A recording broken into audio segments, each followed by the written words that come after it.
Hi, I'm Derek Jensen. This is Resistance Radio on the Progressive Radio Network. My guest today is George Wuerthner. He's the former Ecological Projects Director for the Foundation for Deep Ecology. Currently, he's the Executive Director of Public Lands Media. He's an ecologist and wildlands activist. He has published 38 books on environmental issues and natural history, including such environmentally focused books as Welfare Ranching, Wildfire, Thrillcraft, Energy, and most recently, Protecting the Wild. So as always, George, thank you so much for your work in the world, and thank you for being on the program. Thank you, Derek. I always appreciate the opportunity to speak about issues with you. Great. Well, that works out because there's another issue that we're going to talk about today, which is grayling, an Arctic grayling, which a lot of people may not have heard of. Can you talk about that fish? Yes, Arctic grayling are, as the name implies, a species that's found around the world in the boreal realm. So you find it across North America, up in Canada and Alaska. You find it in, Asia as well as Northern Europe. And it's somewhat related to whitefish and trout. And in that regard, it likes cold water. And it's fairly abundant up north where, where there's been little degradation. But there were some populations that reached their southern limits, one population in Michigan and the other population in Montana as a result of the Ice Age glaciers. And it's a pretty cool thing that happened.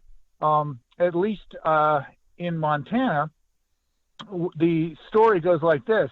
The Missouri River used to flow north all the way up to Hudson's Bay, or the predecessor of today's Missouri River, which starts in Montana.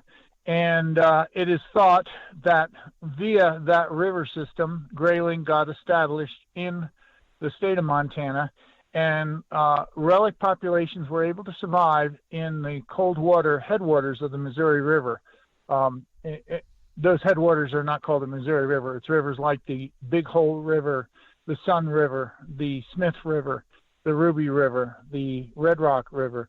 But they're all tributaries. The Gallatin River is another one. They're all tributaries of the Missouri, and it's really cool. If you look at a map of Montana, you'll see that the Missouri River flows north through Helena and Great Falls, and then makes a 90-degree turn to the east. So it's flowing north up to that point, and where it makes its 90-degree turn to the east is the southern edge of the continental glaciers. And so what happened was this river that used to flow up to Hudson's Bay got diverted as the glaciers came south and found a new way to the ocean, going east and eventually joining the Mississippi and out to the Gulf of Mexico. So wait a second. Wait a second. Yeah. So what happened was it was flowing north, because I was going to ask you how precisely it switched, because that seems weird to traverse a continental divide, basically traverse a continental divide. So basically what happened is that the glaciers dammed it when it was going north.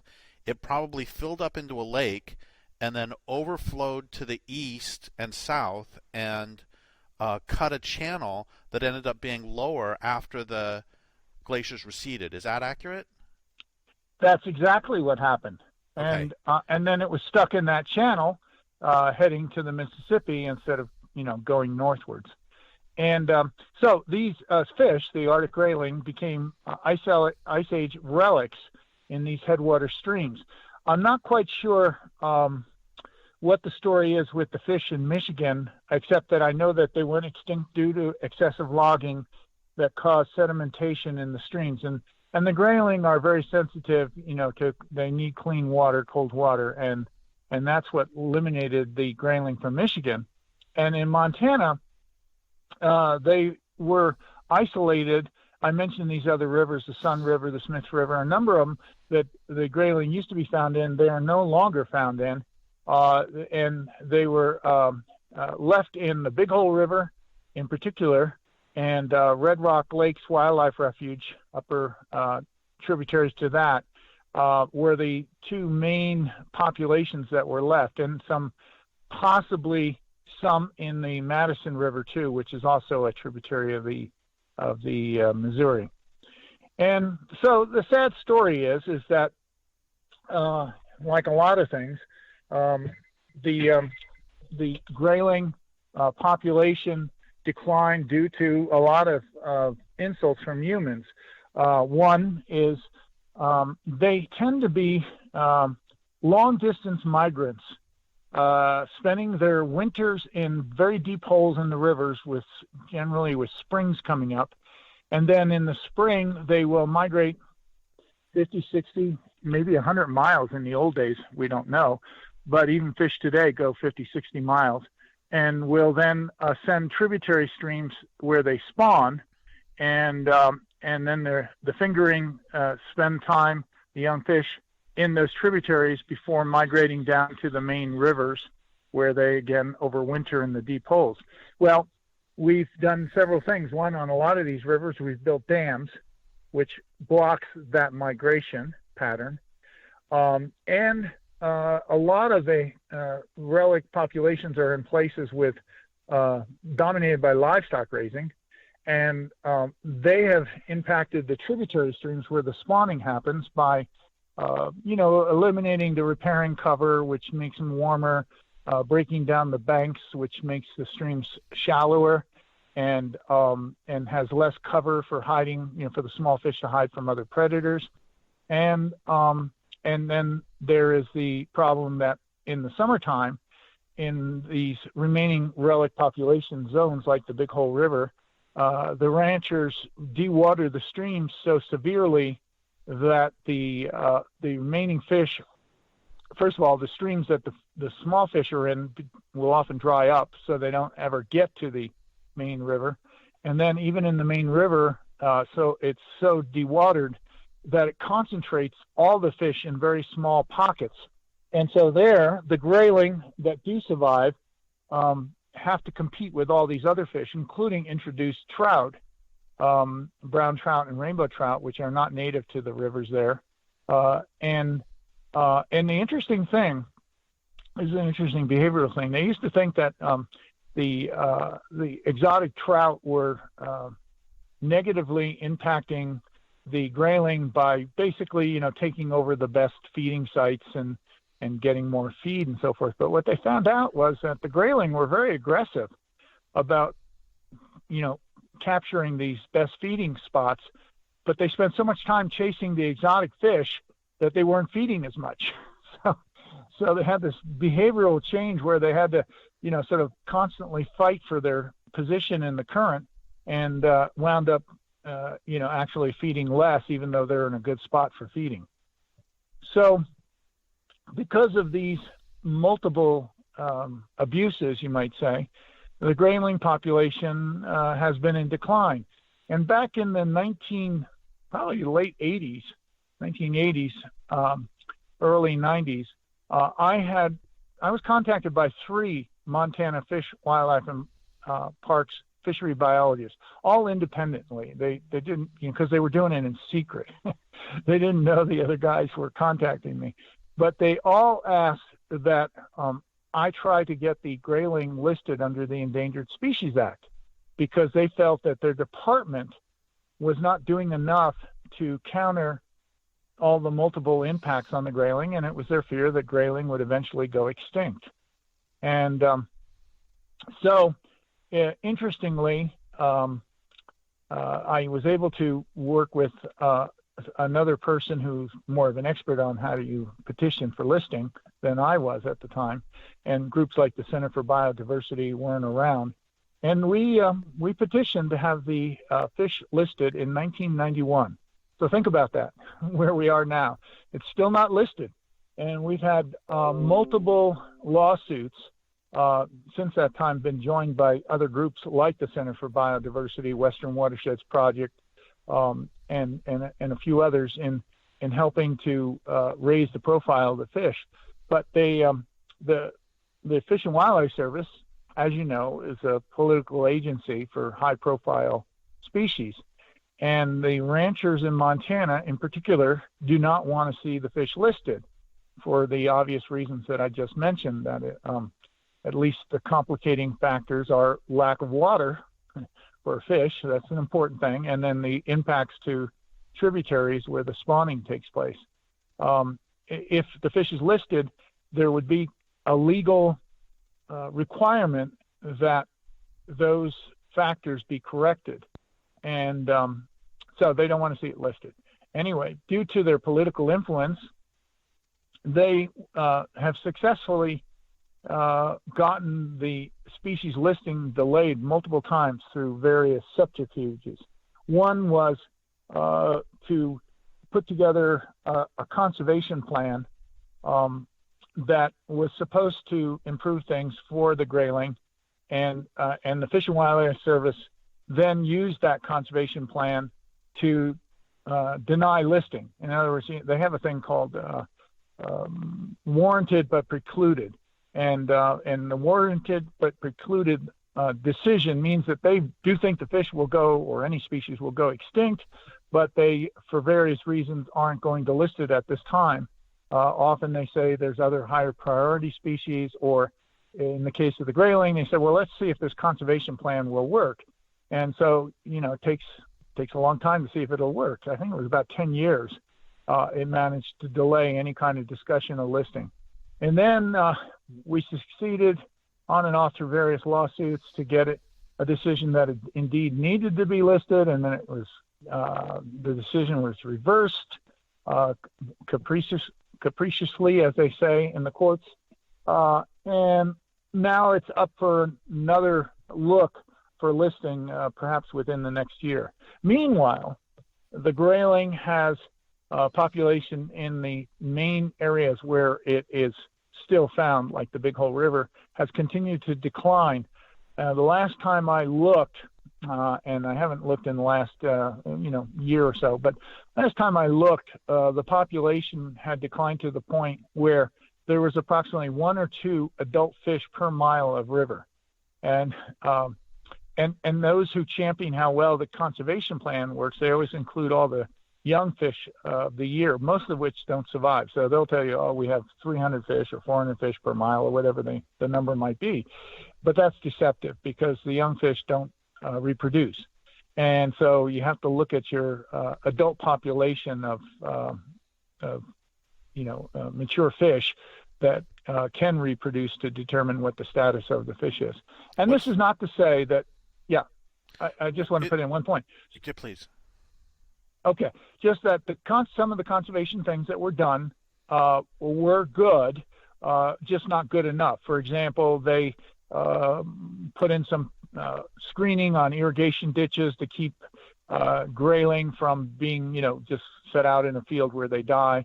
They have done some things with water, where they've got agreements to allow more water to go in the river. It's just not enough in drought years. So the conservation plan, you might say, is a step in the right direction. It's just not nearly enough to save the fish. The only point I was going to make, thank you for all that. The only point I was going to make was that I don't remember the term. What's the term that fisheries biologists use for it's BO, big old fat female fish? Is that it? Those are the ones that you really care about, because they're the ones who reproduce the most. Did I have that right at all? I don't know what the term is either, but you're on the right pathway. Certainly, that's the gist of what the saying is that one mature fish, big female, is worth a dozen smaller fish, because they can produce so many more eggs. Or in this case, you're correct. Or in this case, they're worth hundreds of the little fish, because the little fish, as with a lot of species like that, the little fish don't survive to become adults very often. Right. Even in the normal course of things. Yeah, the recruitment is what the term that they use. The recruitment is what's into adult fish is what's important, not the total reproduction, because as you note, and true in all different species, there's a lot of mortality of young fish or young mammals or whatever it is we're talking about. And so what you have to look at is how many adults that can reproduce are actually left standing after everything is said and done, and that's what we're seeing as a real decline. And the problem on the Big Hole in particular, which is the river that has the most intact habitat, the Arctic grayling are just barely hanging on, and part of it is, I go there in drought years, and the river is just like a riffle going into a pool, going into another, riffle and another pool. In other words, it's dramatically dewatered. And as across the West, irrigators are permitted to degrade river ecosystems basically at will. And an important thing for listeners to know, because this is true throughout the West and I'm aware of every Western state, the water in rivers is not owned by irrigators. You hear about irrigation rights. The rights are that if you do take water out of the river, who gets to use it in what amount? But whether you take water out of the river is up to the citizens of the state, because they are the ultimate owners of it. And in all Western states, we have allowed irrigators, who are primarily livestock producers in most states, to take the water out of the river at no cost. They don't pay anything for that water. So the citizens of Montana don't get any money or funding as a result of that water removal. And they get to use it to the point where a lot of times streams, particularly tributary streams, are dried up completely. And that is a huge environmental degradation. That's another cost. That's, both of these are subsidies in effect. The subsidy is they don't pay anything for the water. And then we get huge environmental degradation to our river systems and our fisheries and everything dependent on. Keep in mind that when the fish population declines, that's less fish for mink or river otter or bald eagles and osprey and kingfisher and all kinds of other wildlife that depend on that fish.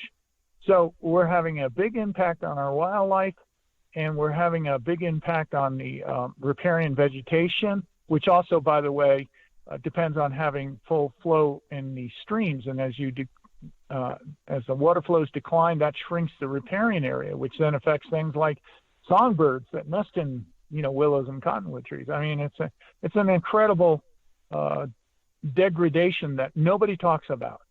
For example, in the issue with the grayling, this may surprise some people, probably doesn't surprise you, Derek, but those opposing listing included Montana Trout Unlimited, joining in with the Montana Fish and Game Department to oppose listing of the grayling. And when you've got friends like that, it makes it a lot harder to do good things for the wildlife. And of course, their argument is we have to work with these ranchers because they won't even challenge the idea that the ranchers have any, quote, right to take the water out of the river. So that's a battle they don't want to get into. And there's reasons to believe that that would be a very difficult battle. Nevertheless, most people are totally unaware of it. And I tend to think if more people realize that the water in Western rivers belongs to the citizens of the state, not to ranchers and irrigators, that there would be at least pressure to have more equal distribution of that water. In other words, you might be able to get the irrigators to concede that you've got to keep 50% of the flow in the Big Horn River, even in a drought year, for example, to maintain the aquatic ecosystem. But right now, we give that up. We give that legal card, that public relations card up, because they won't even talk about it. I interviewed someone that I didn't air the interview because of this. I interviewed a mainstream environmentalist once about a particular river, and one of the things that this mainstream environmentalist, and I'm using mainstream pejoratively here, one of the things that this mainstream environmentalist kept insisting over and over was that there is enough water for everyone. And so this person was saying that there's enough water for the fish and the cattle and the farmers. And I pointed out that, well, if that's the case, then A, why are the fish going extinct? And B, why does the river no longer reach the ocean? Yeah. And the point I'm making here is that this was like 2 years ago, and a mainstream person who identifies as an environmentalist was still arguing that there's enough water to just take as much as you want and to give as much as you want to everybody, basically. And I'm sure you've encountered that too. It's horrifying as you said, with friends like that. Yeah, well, you're absolutely right, and it's so the proportions of use is so out of equality, so to speak. Here in Montana, 97% of the water that's removed from rivers is for agriculture. 97%. I mean, in other words, any water that all the cities use, Billings, Bozeman, etc., or industry uses, is the other 3%. I mean, it's pretty insignificant. If all you had was cities using water here, we wouldn't have an issue with grayling or any other thing. And most of that agriculture in a northern state like Montana is used for growing hay primarily and forage for livestock. There's a little bit of irrigated sugar beets and corn in a few parts of the state, but for the most part, if you look at what the percentage is, the bulk of all that water removed goes for growing livestock feed. And that's true in every single western state, even California, despite the fact that, California grows half the food in the country, and a lot of the crops there, lettuce, etc., strawberries, they're probably all irrigated. But that's a small percentage, even in California, of the water use. The bulk of the water in California is used for livestock pasture and hay production. So, there might be enough water to go around if you got rid of the livestock and you only have the remaining uses. But as long as we're growing livestock with that scarce water in desert environments, that's just a crazy use of water and a scarce resource like water in places that are relatively arid. And all the western states fit that pattern. And the other part about it and I'm not necessarily advocating livestock production in other parts of the country because there's impacts there too. But the irony is we grow, if we wanted to grow cattle or whatever in this country, we could get all the cattle we need and want grown in places where it rains. So we don't need to be using water in desert areas and dry, arid valleys to grow alfalfa or hay. It's an insane use of, you hear this stuff from defense from quote the wise use movement, but that's not a wise use at all. Anybody who looked at it rationally would say, well, it's crazy to be growing cattle in the desert. We can grow them in places like Missouri or Virginia, in fact, where the bulk of livestock are produced is in the eastern states, and do so without having to drain rivers to grow the cattle and for draining them for irrigation water. So I want to go back to something you said early on, and this is something that you and I both probably know pretty well, but I would like for you to really introduce this to the larger public, that just the insanity of, you said 1991, I believe, which is 28 years ago, and this is not particularly surprising. Can you talk about... I keep thinking of the Ansel, I believe it's Ansel Adams, isn't it, who had the quote about it's crazy that you have to sue the government to protect nature? I don't know who said that, but it's true. And yes, it's yeah. Yeah, and so can you, when people listening to this might go, oh, Fish and Wildlife, they're the ones who do the Endangered Species Act, and they're the ones who are on our side, and they're really friendly, and but they have to be sued, and can you talk about, can you introduce people to the complicated or the Rube Goldberg route that can you I'll do this value neutral. I'll be a good person. Can you introduce people to Fish and Wildlife, Endangered Species Act, and how people often have to sue the government to protect wild animals or wild species? Yes. Yeah. It's important to understand, I think, that many of the people working for, say, the Fish and Wildlife Service or even Montana Fish, Wildlife, and Parks are sympathetic to protecting these species. I mean, after all, it was 3 biologists at the department that called me up independently to get me to try to list the grayling. However, and in fact, with the grayling, we got at one point in time, this has gone back and forth so many times, I can't even keep it straight when it happened, but we got decision that the grayling should be listed, and it got to the Denver office where it got reversed by political meddling.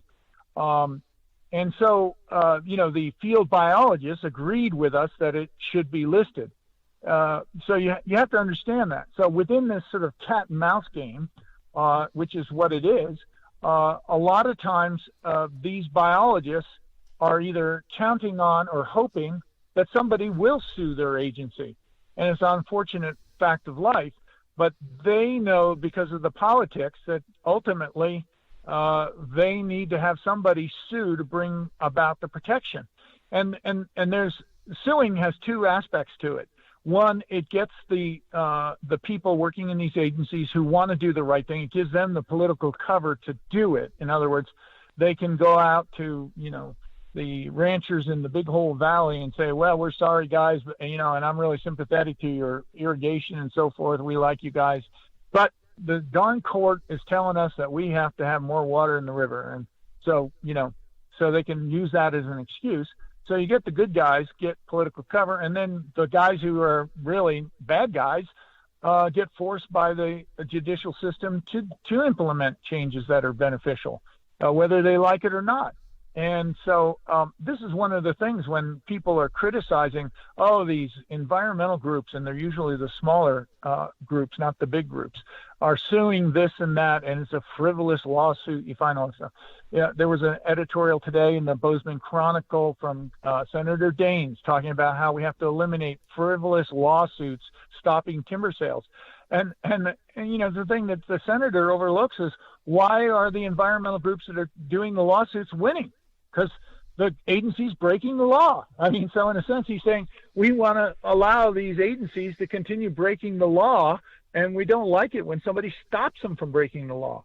So I think the lawsuits are the measure of last resort because other methods just generally don't work.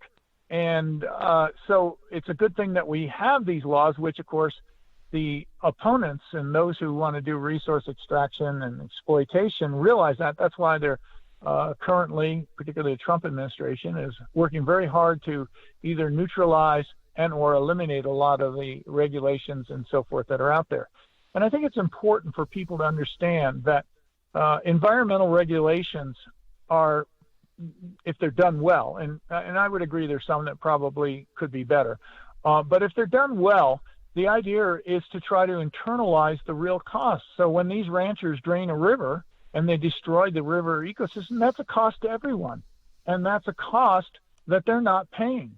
So if for example, the grayling is listed, and if after listing we succeed in getting some changes in flow rates in the Big Hole River and other streams with grayling, that would be rectifying this environmental cost that subsidizes their business operations. And so we have to realize that a lot of times the regulations are there to internalize these costs that are currently externalized and allow businesses to, make money at the expense of the environment and everybody else, and taxpayers in many cases. I also want to highlight a phrase you mentioned earlier, which is one that I've heard many times over the decade and which still horrifies me, is I believe it was warranted but precluded. Mm-hmm. When you're talking about the possible extirpation of a species, that phrase is obscene. Well, exactly. The rationale behind it, and this is another way opponents of protecting the environment work, the rationale behind it is we don't have enough funds or money to either investigate a species, which to me is the real irony. It's going extinct, and you say, well, we can't really do the science to determine whether it's going extinct, so we won't list it. Seems like the precautionary principle, you would list it first, and then if you find that the science doesn't prove it or proves that it isn't necessary, then you unlist it. But that's not how it works. But nevertheless, the whole thing behind it is one of the reasons they have a problem is that the opponents of the Endangered Species Act, among the many ways that they try to make it ineffective, is by limiting the budget of the Fish and Wildlife Service to do these reviews. So when they say it's precluded warranted but precluded. They're saying, well, we think this species is going to go extinct, but we have other species that we have to study or should be listed first, but we only have so much money to do this. And again, I don't want to be quoted on this, but I think it's like $10 million or $15 million. I could be off a lot, but the amount of money that they spend doing endangered species listing reviews is incredibly small within the total budget of the federal government. And we easily spend incredibly amount more, on ag subsidies. I believe ag subsidies this year, in addition to the normal subsidies, the Trump administration has spent $22 billion, I think it is, giving farmers more aid because of his tariff war. $22 billion, if we put that to doing reviews for endangered species, we'd clear the whole deck, I think.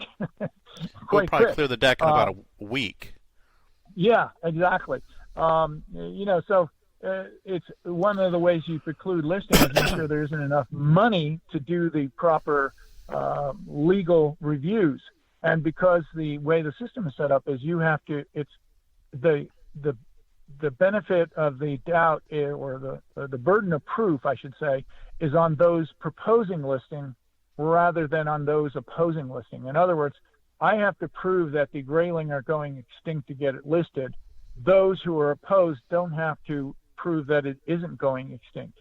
So, it really makes it harder to get species listed. And as I said, a rational way would be to list the species and then have the opponents spend their time trying to prove that it isn't warranted.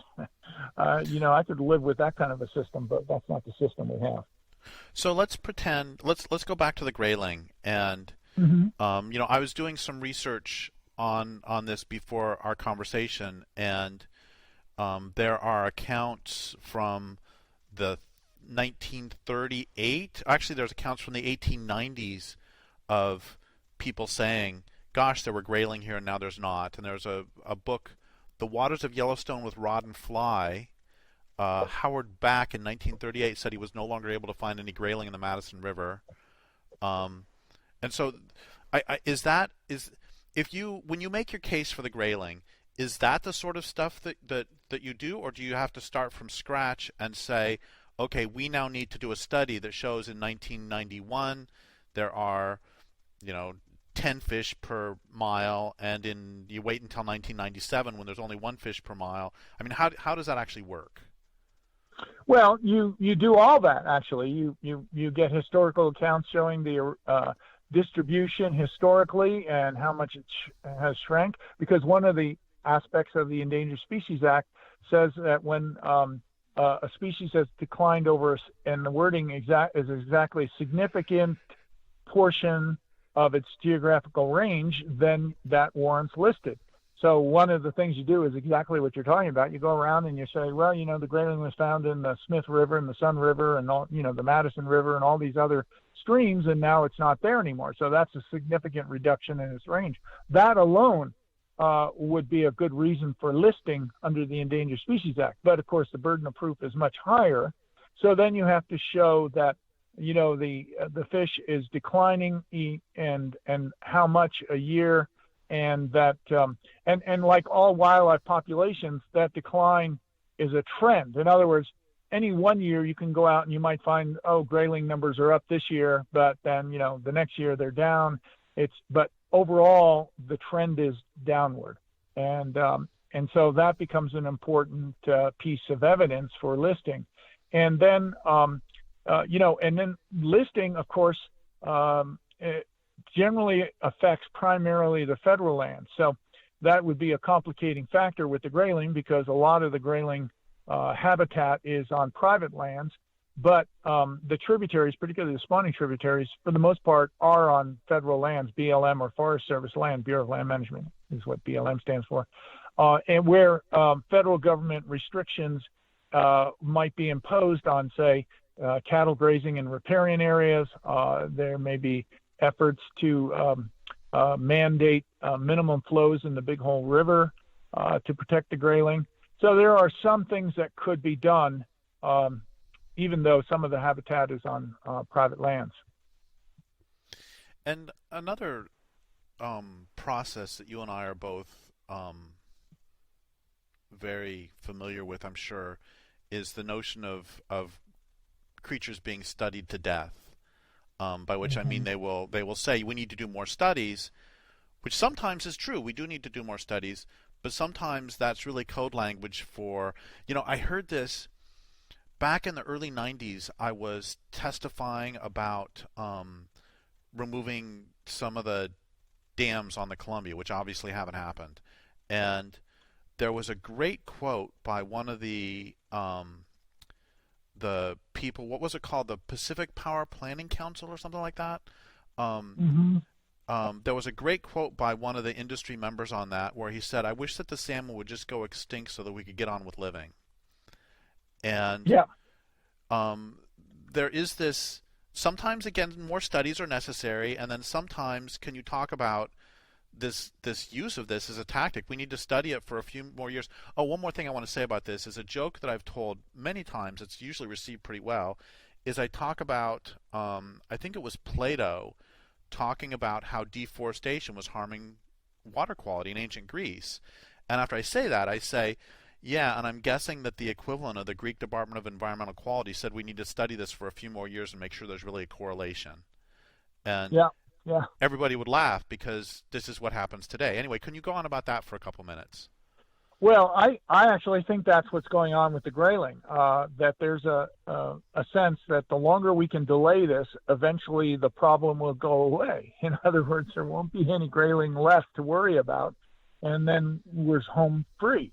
And I think, I mean, I can't say that that's what the ranchers and the opponents of listing are hoping, but it certainly could be the outcome.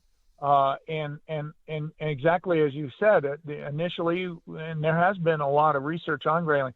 That's the good thing. We have a much better understanding of how the grayling ecology works and how these rivers work as a result. But again, my way of doing things would be to list it and do these studies, and then if the studies prove that the solutions that you have proposed under listing, let's say it was listed and I said, well, part of the problem is grazing of riparian areas and degradation of spawning sites.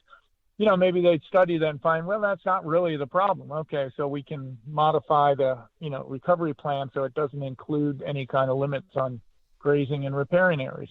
But that's not the process. It's all up front. You have to do the studies before listing, and that becomes a way of delaying what happens. And I am, I know privately, I've known some of the biologists working for Montana Fish, Wildlife, and Parks after the people that contacted me. In other words, after our petition to list it, were privately cheering us on.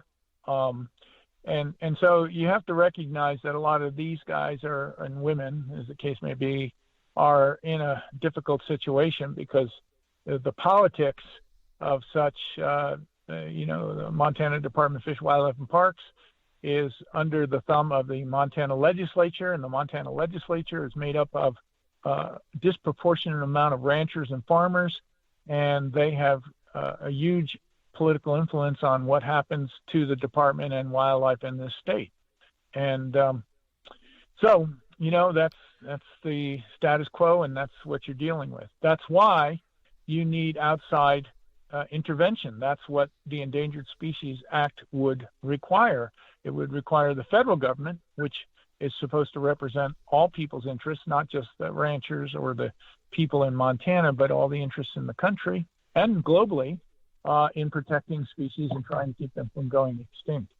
And as you know, if the fish go extinct in some of these rivers, they'll probably, have some left in a hatchery and try to reintroduce them or whatever. And sometimes that works, but it's a lot better and a lot cheaper to maintain the fish in the first place. And unless you change the habitat, degradation, stocking hatchery fish is not going to be an ultimate solution. So we have about 7 or 8 minutes left, and there's a couple things I want to ask about. One of them is, I've known, and I'm sure you have too, known some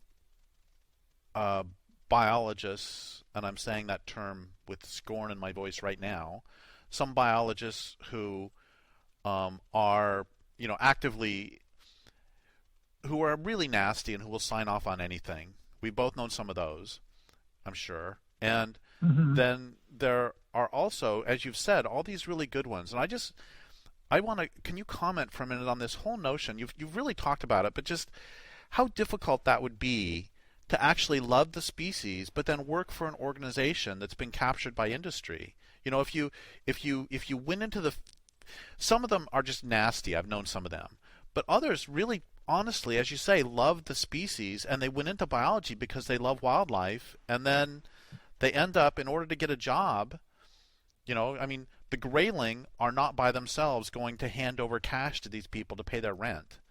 And so they end up working for an organization that's oftentimes been captured by. Oh, I want to say one more thing, and then I'll shut up on this, which is that I have a good friend who's a fisheries biologist for the local national forest. And the local national forest has traditionally been one of the few that I actually just, I'm really happy with how they manage the national forest here. And the reason is because they don't have a cattle grazing program, and they don't have a timber sale program. So they can actually do what they're supposed to do, which is to take out old roads. He can actually honestly help the biology, help the fish, as opposed to having to sign off on timber sales. And just how difficult that would be to work for an organization, if you love wildlife, and then to work for an organization that is supposed to help wildlife and doesn't. That's all. It must be difficult. Yes, it is. And I have a lot of friends that have, some still working for the agency, some that are retired, but they are out there and they do have a difficult time because, as you say, most people go into forestry or wildlife biology or botany or any of these field kind of things, not really in range. I would say that's an exception. But most of the ones that go in the other fields do so because they have a love of nature. And they genuinely want to help nature out, but the range of employment opportunities are pretty limited. Most people are going to wind up working for federal agencies or state agencies, and these agencies are political entities. And the way that many of them rationalize it, and it's not an absurd rationalization, is that if they weren't there, things would be worse, because they do try to minimize, in a lot of cases, the worst negative effects. However, they would also tell you, at least the ones that love the wildlife and ecosystems, they would also tell you that they really, really need the backup of citizens that provide them the cover so that they can make these kinds of changes. And I think that that's one of the things that a lot of conservation groups don't realize. There's a lot of fighting among conservation groups where they talk about these extremist groups that are filing lawsuits all the time. And I got to say, I think most of those people in those conservation groups never worked for a federal agency and don't know that many people, because if you talk to the people in the federal agency, a lot of them will say, thank God somebody's filing a lawsuit, because that's what I need to be able to say what I need to say. I'll just give you one small example if I have a moment.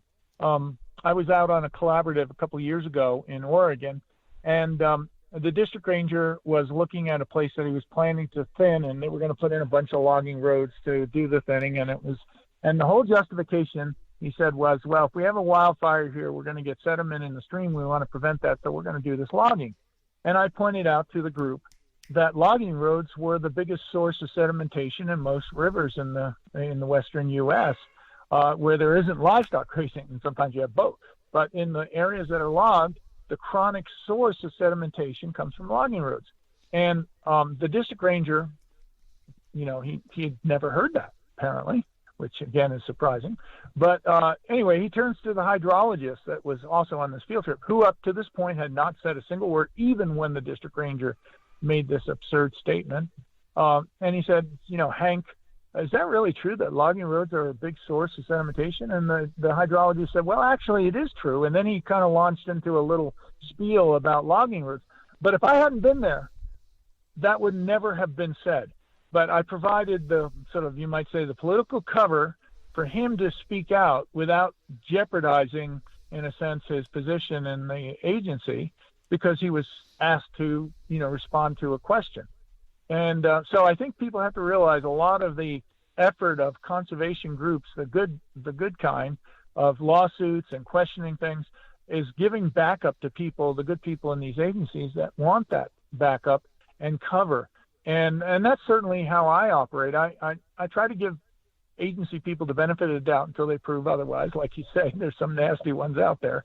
When then I don't hold back. But initially, at least, I try to say what I think is needs to be said, and I oftentimes I see these guys smiling or these women smiling when I'm talking because a lot of them are well aware of the information that I'm conveying. They just they're not going to be the ones to volunteer it. And also, I've been with organizations where they have received. Well, this is dating me because this is back the early '90s before cell phones were really around. But they would get phone calls from payphones, literally sort of that cloak and dagger sort of stuff. Phone calls from payphones saying, when you get the document, make sure to look very carefully at pages 64 through 68. Right. And I mean, Yeah. there are those. Go ahead.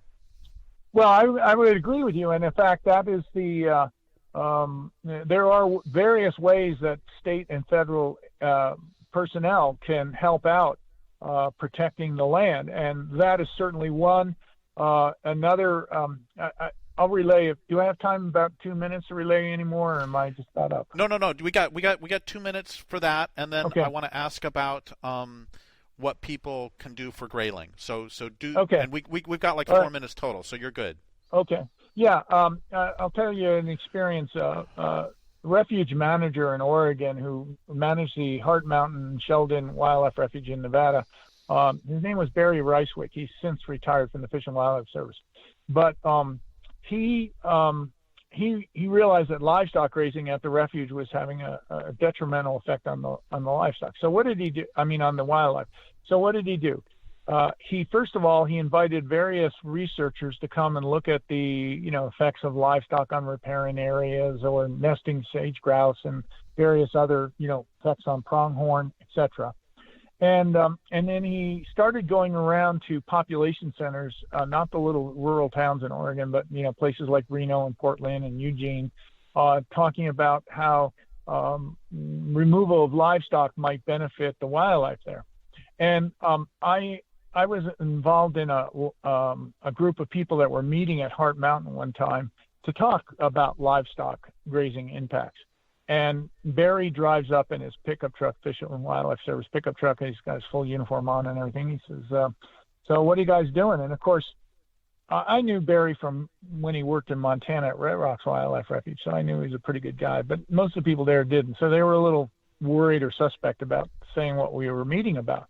Finally, we mentioned a few things. Finally, somebody says, well, we're talking about grazing on the refuge. And Barry says, well, I've been looking into that question, and the original language that created this wildlife refuge said that the primary purposes for wildlife and all other uses are secondary and cannot harm the primary purposes. And the primary purposes is wildlife.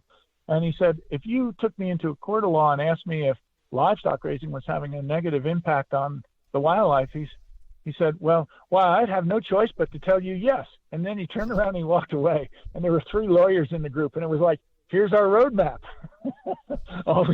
What we have to do is file a lawsuit and get Barry into court. And it's pretty clear cut. Anyway, that's an example of how somebody can work within the system. And he had the science that the scientists had done showing the impacts. He had the political backing of people when the locals tried to get rid of him as the refuge manager.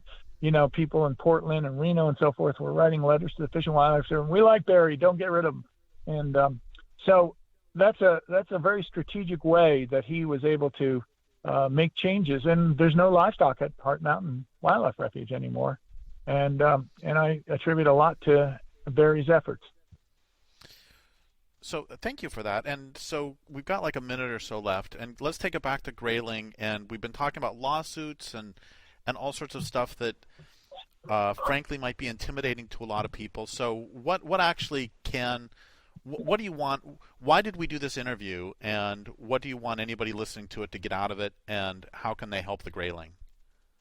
Well, I wanted them to understand the larger issue of water use in the West. That's almost more important, because it's not just grayling that are impacted by dewatering. All sorts of fishery species, something like 47% of the, get my percentage right. But anyway, a large 4/5, that's it. 4/5 of native species are in decline across the West, and a lot of it is due to livestock production, both the effects on the rivers and from trampling by livestock, as well as dewatering. So be aware that the grayling is like the poster child that is out there for a whole lot of other species. And the same impacts that they're different in the way that they affect each species, but it can be traced back to livestock production.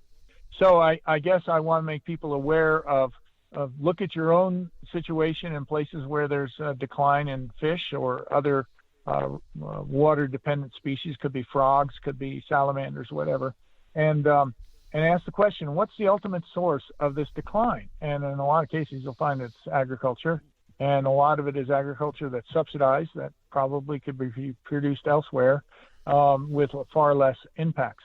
And the second thing specifically about grayling is that you can follow along with the proceedings. The Center for Biodiversity or Western Watersheds Project both have information on their websites and updates. The state of Montana has information, which of course you have to look at with some scrutiny, but some basic factual stuff that isn't bad that you can learn about grayling. And just realize it's just it's an indicator of the overall degradation that we've imposed on the system that isn't necessary and is basically, in my view, unethical and should be corrected. And it might mean that some of the ranchers can't operate anymore.